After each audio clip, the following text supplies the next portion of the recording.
Dear student, welcome to you in my YouTube channel KV Physics 11.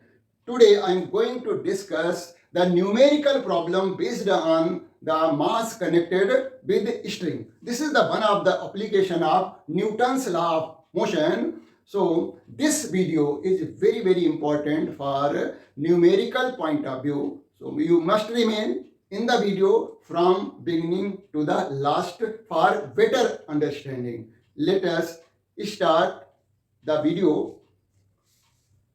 First of all, we should know how to solve the problem based on the mass connected with string. That is the problem of the mechanics where more than two forces are acting on the object. So how we proceed? There are certain points that should be noted down, or you can say that should be kept in the mind. Problem in the mechanics. How to solve the problem in the mechanics? To solve the problem related to mechanics where a number of forces are involved, we follow the following steps.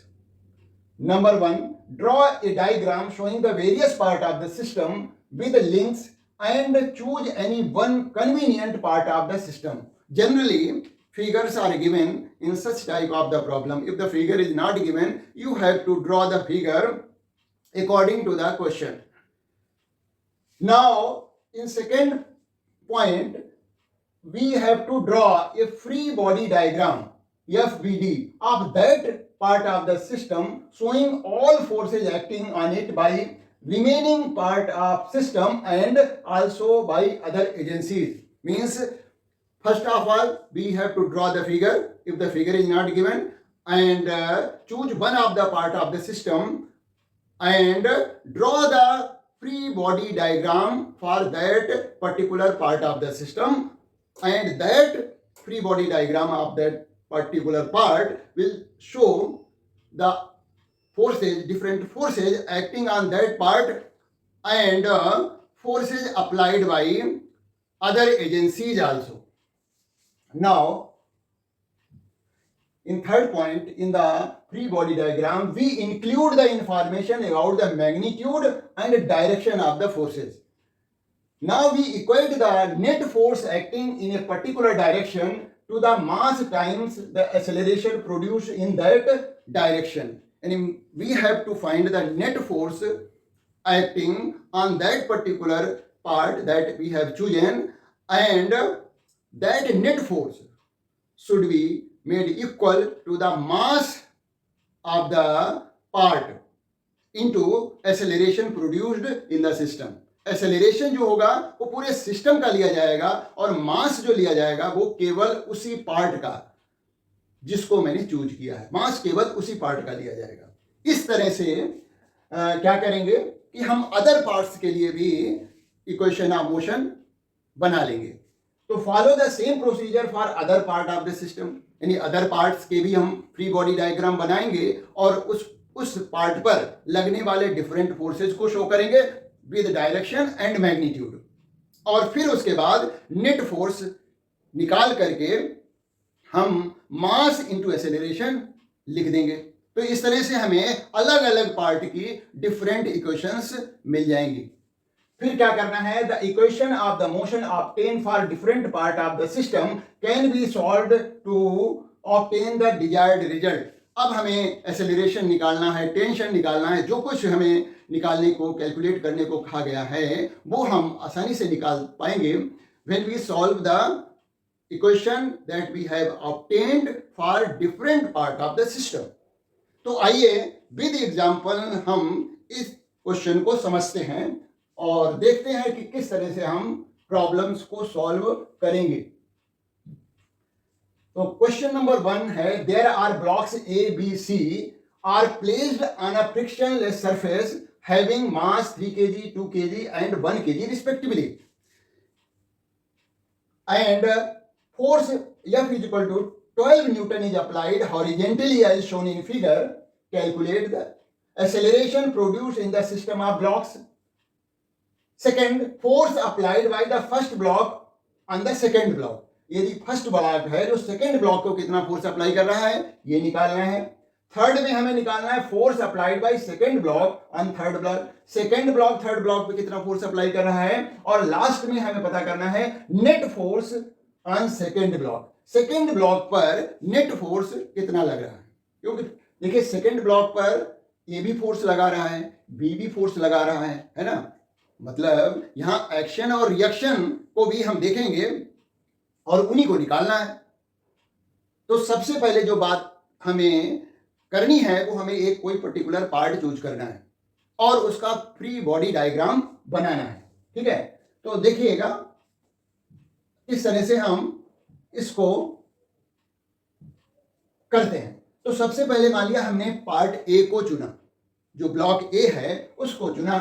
अब उसमें क्या है कि एक 12 Newton force लग रहा है और बी ब्लॉक जो उसके टच में रखा हुआ है, तो क्या होगा जब ए को इधर से पुश किया जाएगा तो ए जो है वो बी को पुश करेगा।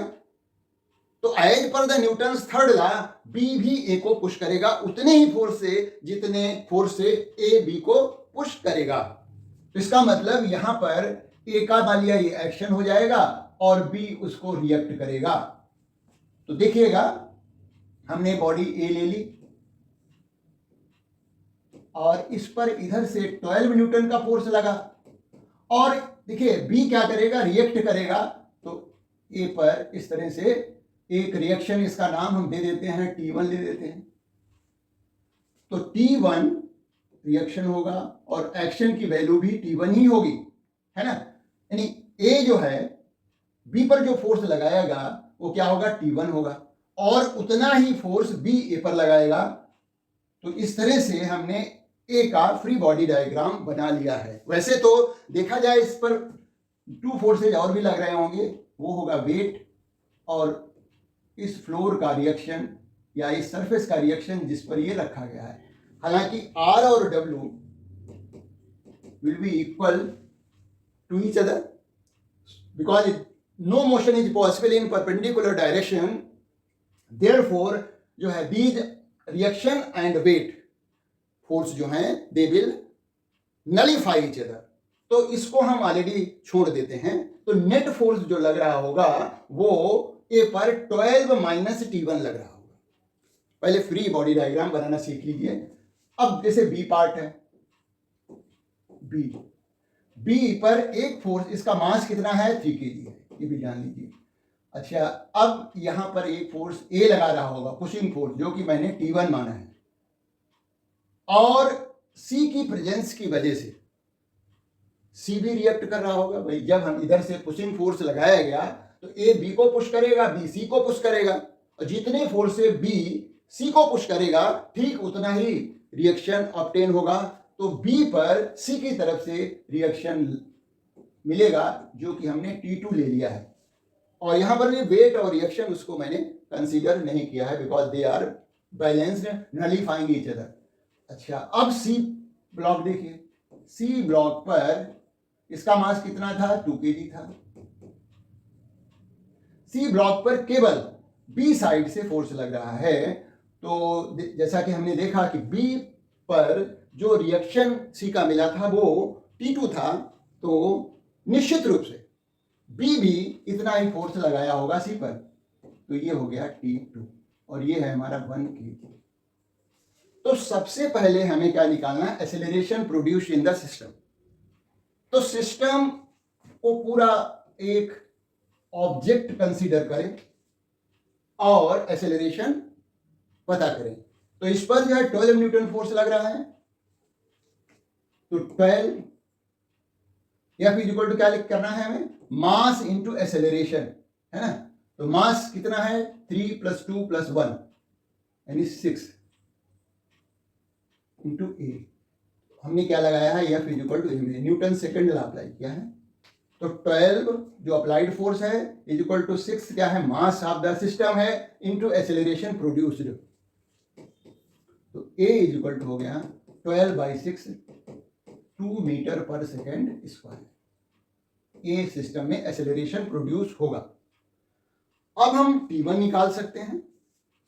देखिए बॉडी ए के लिए, फॉर ब्लॉक ए ब्लॉक के लिए देखिएगा, और उसकी इक्वेशन ऑफ मोशन लिखनी है। तो नेट फोर्स देखें, आर और डब्ल्यू तो बैलेंस्ड है, उसकी टेंशन नहीं लेनी है।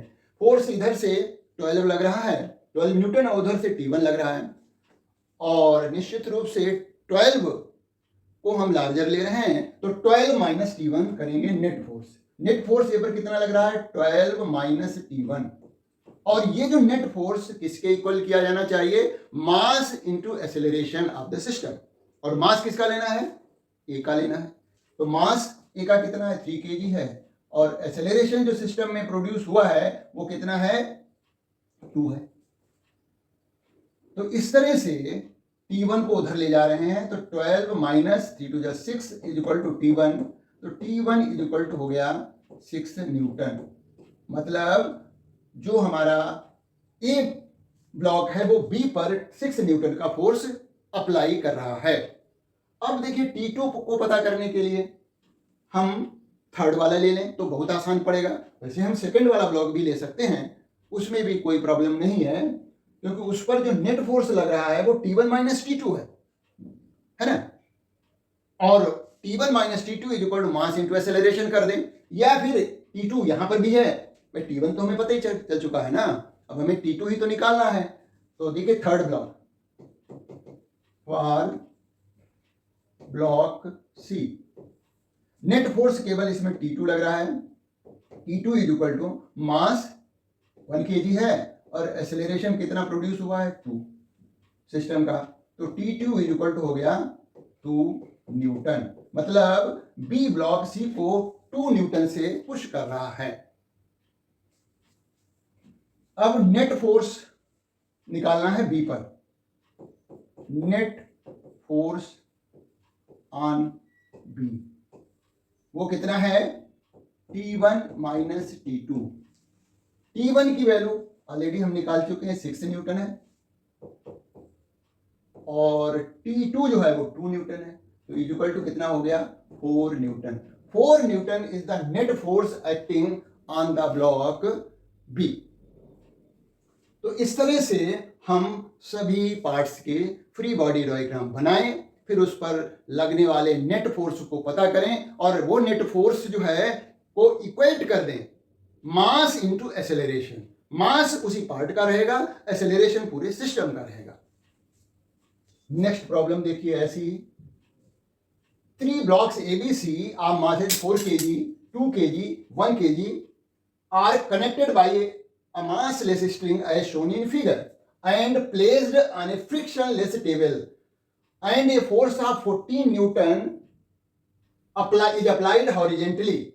Find the acceleration of each block, tension in each string between the blocks. तो क्वेश्चन वैसा ही है रिलेटेड। अब देखिएगा यहां पर 3 ब्लॉक्स रखे गए हैं और 14 न्यूटन का फोर्स अप्लाई किया गया है। आज के इस वीडियो में हम जो प्रॉब्लम डिस्कस कर रहे हैं उसमें फ्रिक्शन को कंसीडर नहीं किया जा रहा है। फ्रिक्शन को डिस्कस करने के बाद जो हम वीडियो लाएंगे उसमें फ्रिक्शन से रिलेटेड प्रॉब्लम्स भी होंगी। तो यहां पर कोई फ्रिक्शन माना गया है, नहीं एक्ट कर रहा है। अब देखिएगा यहां पर भी उसी तरह से प्रोसीड करते हैं। पहले देखिए 14 न्यूटन फोर्स लग रहा है, तो ए और बी के बीच में जो स्ट्रिंग है उसमें सपोज कर लेते हैं कि टेंशन जो है वो T1 है। इस तरह से दोनों डायरेक्शन में हम एरो लगा देते हैं। बी और सी के बीच में जो स्ट्रिंग है उसमें T2 मान लिया टेंशन है, और पूरे सिस्टम पर जो फोर्स लग रहा है वो 14 न्यूटन का लग रहा है, and this 14 Newton force is responsible for producing the acceleration in the system. तो ये तो हम ऑलरेडी आसानी से निकाल सकते हैं, जैसे कि पहले निकाला था, है ना। तो हमें निकालना भी है कि एक्सेलरेशन इन ईच ब्लॉक, मतलब जिस एक्सेलरेशन से ये सिस्टम मूव कर रहा होगा, यानी सिस्टम में जो एक्सेलरेशन होगा वही एक्सेलरेशन हर एक ब्लॉक में होगा।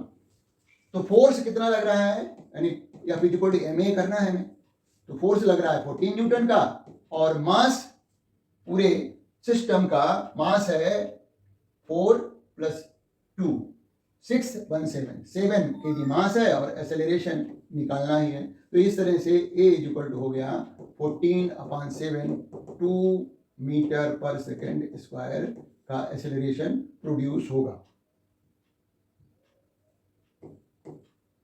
एक्सेलरेशन निकाल दिया।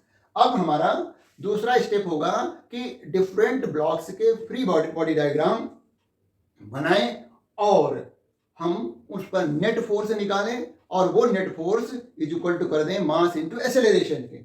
अब देखिएगा ये ब्लॉक है हमारा, ए ब्लॉक देखिएगा, इस पर केवल फोर्स लग रहा है T1। हमने पहले बता चुके हैं कि जो वेट और रिएक्शन जो होगा सरफेस का वो आपस में बैलेंस्ड है, नलीफाई कर रहे हैं एक दूसरे को, तो उसको हम कंसीडर नहीं कर रहे हैं। तो ए ब्लॉक का जो फ्री बॉडी डायग्राम होगा वो बहुत ही सिंपल है। ए ब्लॉक है और इस पर इस तरफ को T1 फोर्स लग रहा है, मास इसका 4 kg है ना। तो सेकेंड पार्ट में tension in each string between the blocks, तो सेकेंड पार्ट का ए पार्ट है, ए और बी के बीच में कितना टेंशन होगा वो आसानी से इसकी इक्वेशन ऑफ मोशन, ब्लॉक ए की इक्वेशन ऑफ मोशन लिखने से पता लग जाएगा। यानी T1 इज इक्वल टू होगा मास इनटू एक्सेलरेशन।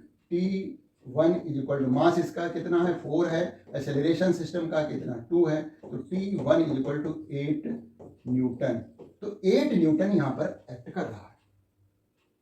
अच्छा, ब्लॉक बी का देखें फ्री बॉडी डायग्राम, तो देखिए T1 इस तरफ को, भाई ये जो है आपस में एक दूसरे से कनेक्टेड है ना।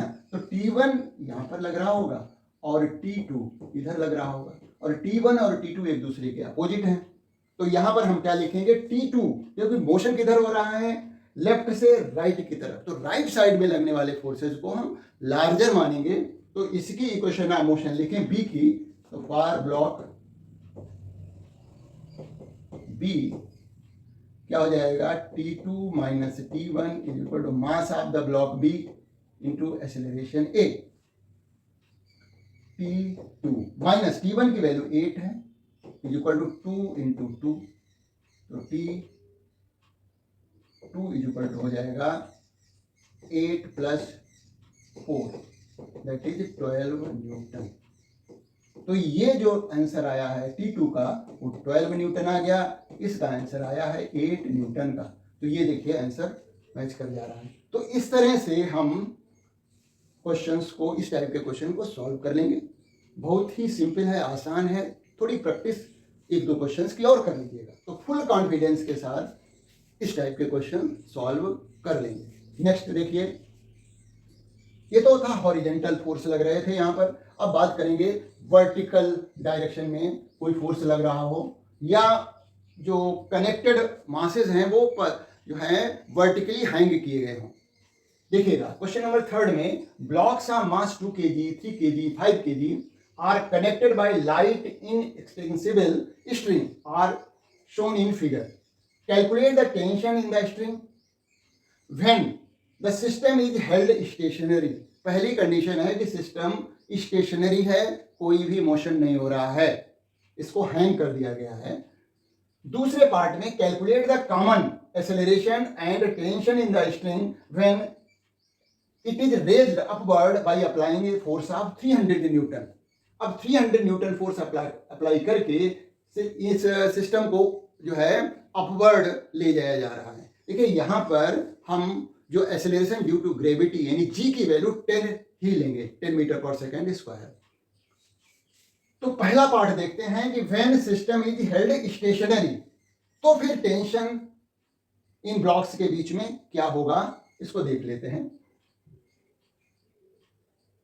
देखिएगा, तो पहला पार्ट हम ले रहे हैं जब इस सिस्टम को स्टेशनरी रखा गया है ना। तो इस ब्लॉक को हम ले लेते हैं ए, इसको बी, इसको सी। अब यहां पर एक्सेलरेशन तो 0 होगा, since system is stationary therefore A is equal to होगा 0। अब यहां पर मान लिया टेंशन T1 है, यहां पर टेंशन T2 है ना, और यहां का भी टेंशन देख सकते हैं है ना। तो T1 T2 कैसे निकालेंगे, वही मेथड अप्लाई करेंगे। बस यहाँ पर क्या है, एक्सेलरेशन जो है वो 0 ले लेंगे। तो यहां पर देखिए इसका वेट जो है 5 इंटू 10, जी की वैल्यू 10 है, यानी 50 न्यूटन लग रहा होगा। तो इस ब्लॉक पर 2 फोर्सेज लग रहे हैं, एक तो T1 लग रहा है, एक इसका वेट है।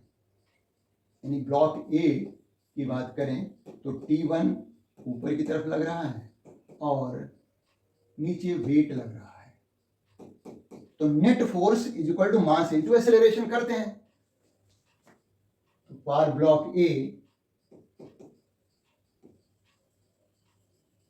क्या है कि force T1 minus 50 is equal to mass 5 kg है इंटू ए, एक्सेलरेशन कितना है, 0 है। पूरा सिस्टम स्टेशनरी है, गिवन है। तो इस तरह से T1 इज इक्वल टू हो गया 50 न्यूटन। 50 न्यूटन T1 की वैल्यू है। अब ब्लॉक बी का देखो जरा, फ्री बॉडी डायग्राम और ब्लॉक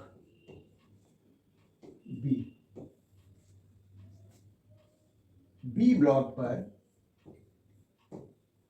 एक फोर्स ऊपर लग रहा है, T2 लग रहा है।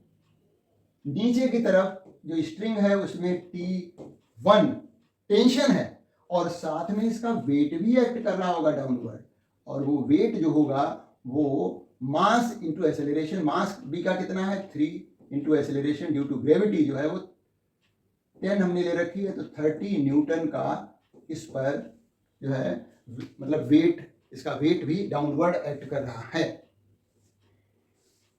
तो देखिएगा, तो इसके लिए इक्वेशन ऑफ मोशन लिखी हमने, T2 माइनस, ये डाउनवर्ड है, तो T1 plus W is equal to mass into acceleration, तो ये भी 0 ही हो जाएगा क्योंकि पूरा सिस्टम तो स्टेशनरी है। तो T2 इज इक्वल टू हो गया T1 प्लस W। T1 की वैल्यू 50 है और वेट कितना है 30 है, तो इस तरह से T2 is equal to 80 Newton.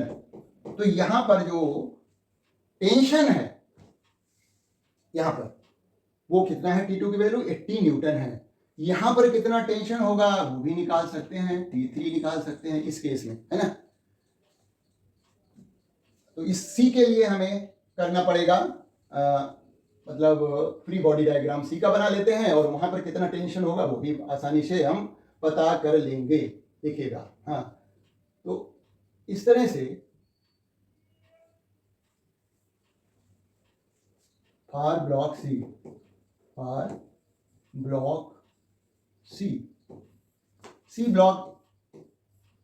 Block ये है।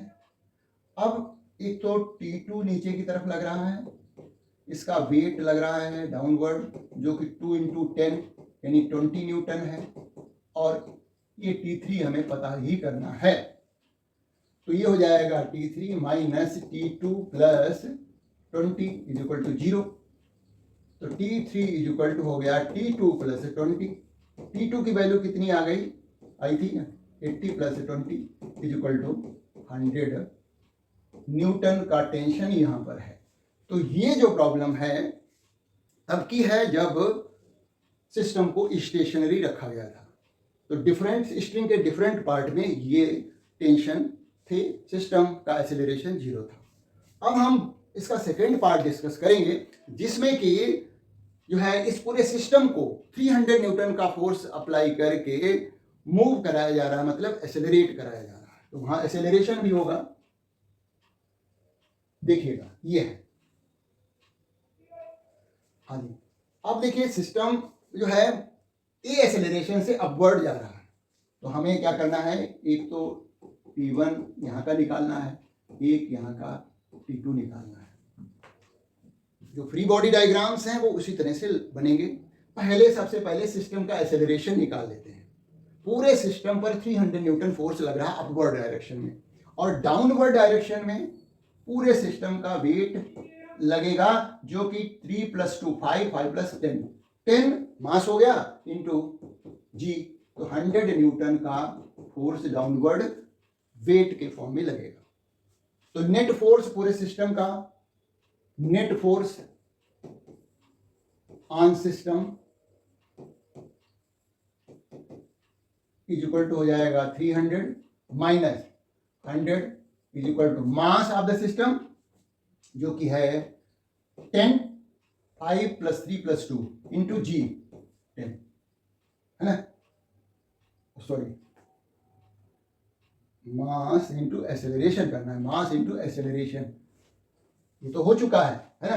तो 300 माइनस 100 ये क्या हुआ, नेट फोर्स एक्ट कर रहा है, यानी क्या लिखना है हमें, फोर्स या net is equal to mass into acceleration लिखना है। तो मास सिस्टम का 10 है, एक्सेलरेशन प्रोड्यूस को निकालना है, न कि हमें जी की वैल्यू लेनी है। तो इस तरह से 200 इज इक्वल टू हो गया 10a, तो a इज इक्वल टू हो गया 20 मीटर पर सेकेंड स्क्वायर का एक्सेलरेशन प्रोड्यूस होगा अपर डायरेक्शन में।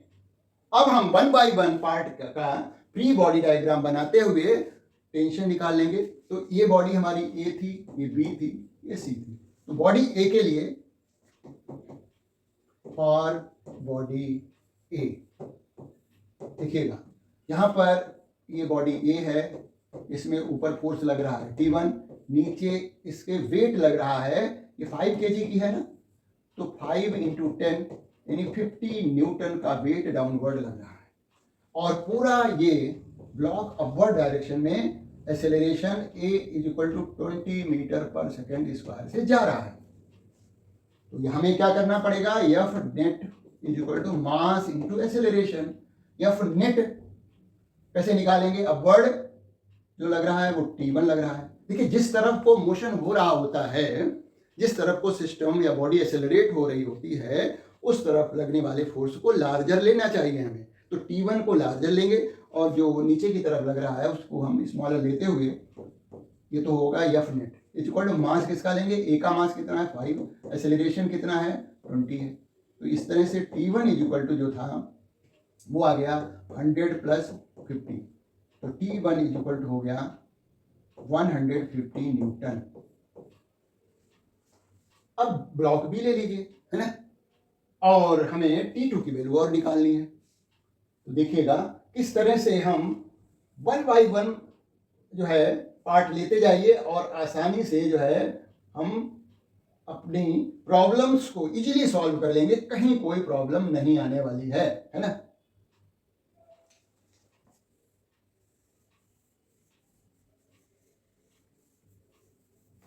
ठीक है, तो देखिएगा अब हम फॉर ब्लॉक बी लेते हैं, फॉर ब्लॉक बी इसका फ्री बॉडी डायग्राम बनाइए। ये ब्लॉक बी हो गया, ऊपर की तरफ फोर्स लग रहा है T2, नीचे की तरफ एक T1 लग रहा है और एक इसका वेट लग रहा है जो कि 3 × 10 है, जो कि 30 न्यूटन है। सिस्टम ए एक्सेलरेशन से ऊपर जा रहा है जिसकी वैल्यू है 20 मीटर पर सेकेंड स्क्वायर। तो F net is equal to mass into acceleration करना है। एफ नेट कितना हो जाएगा, T2 माइनस नीचे की तरफ फोर्स लग रहे हैं T1 + 30 is equal to mass इसका कितना है 3 है ब्लॉक बी का और एक्सेलरेशन 20 है। तो T2 माइनस T1 की वैल्यू हम ऑलरेडी निकाल चुके हैं 150 + 30 इज इक्वल टू 60। तो T2 इज इक्वल टू हो जाएगा, ये 180 हो जाएगा, उधर भेजेंगे तो 60 + 180 is equal to 240 Newton. T2 की वैल्यू 240 न्यूटन आ गई। इस तरह से हमने स्ट्रिंग्स का टेंशन पता कर लिया है। कब, जब जो है सिस्टम एक पर्टिकुलर एक्सेलरेशन से अपवर्ड मोशन में है। तो देखिएगा यहाँ पर जो टेंशन T1 T2 की वैल्यू आई है वो पहले वाले केस से अलग आई है, उससे ज्यादा आई है ना। एक प्रॉब्लम कुछ इसी तरह की है, वो ये है, two blocks are masses 2 kg 4 kg are connected by two identical spring of spring constant 200 newton per meter as shown in figure. Find the extension in both strings. जो हमारी ये स्प्रिंग है, ये इनमें हमें टेंशन पता करना है। भाई टेंशन क्यों होगा, क्योंकि ये ब्लॉक उस स्प्रिंग से अटैच्ड हैं और तो इसका वेट एक तरह से वर्क कर रहा होगा। तो यहाँ पर हम T1 ले लेते हैं, यहाँ पर हम T2 ले लेते हैं। T1 T2 को पता कर लेते हैं। तरीका वही है, सिस्टम यहाँ पर मूव नहीं कर रहा, ऐसे स्टेशनरी है, बस जो है टू ब्लॉक्स को हैंग कर दिया गया है with the help of the spring. तो यहाँ पर पहले वाले केस में ये T1 निकालने के लिए हम देखें, इसका वेट 4 × 10 यानी 40 न्यूटन का लगेगा और एक्सेलरेशन जो है वो यहाँ पर 0 है, एक्सेलरेशन इज इक्वल टू 0 है। तो फार ब्लॉक ये ए कर देते हैं, ये बी कर देते हैं। तो ए का फ्री बॉडी डायग्राम देखिएगा, ऊपर T1 लग रहा है और T1 जो होगा वही इस वाली स्प्रिंग में T1 ही तो एक्सटेंशन प्रोड्यूस करेगा और इस स्प्रिंग में T2 जो होगा वो एक्सटेंशन प्रोड्यूस करेगा।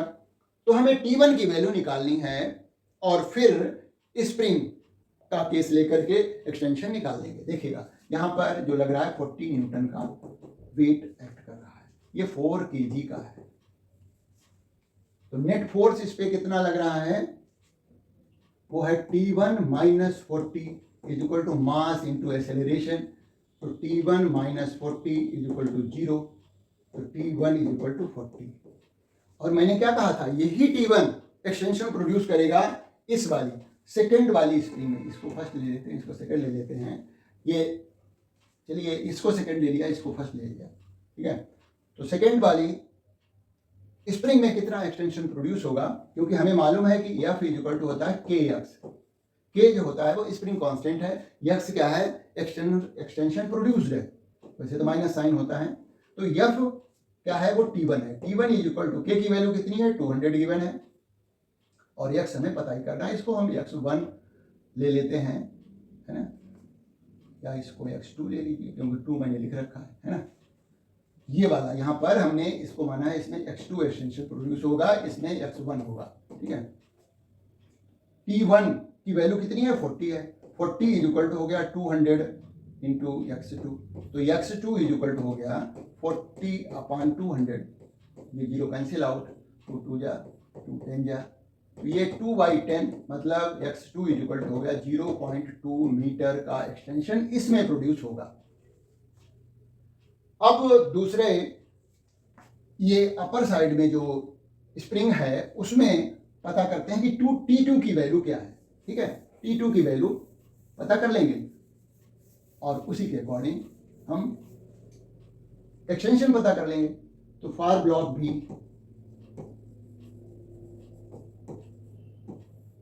ये ब्लॉक बी है, ये स्प्रिंग है जिसका मैंने T2 टेंशन ले रखा है और इसमें नीचे की तरफ एक T1 लग रहा है और यहाँ पर वेट भी लगेगा इसका, वो कितना है 2 इंटू 10, ये वेट की वैल्यू है, तो 20 न्यूटन वेट लग रहा है।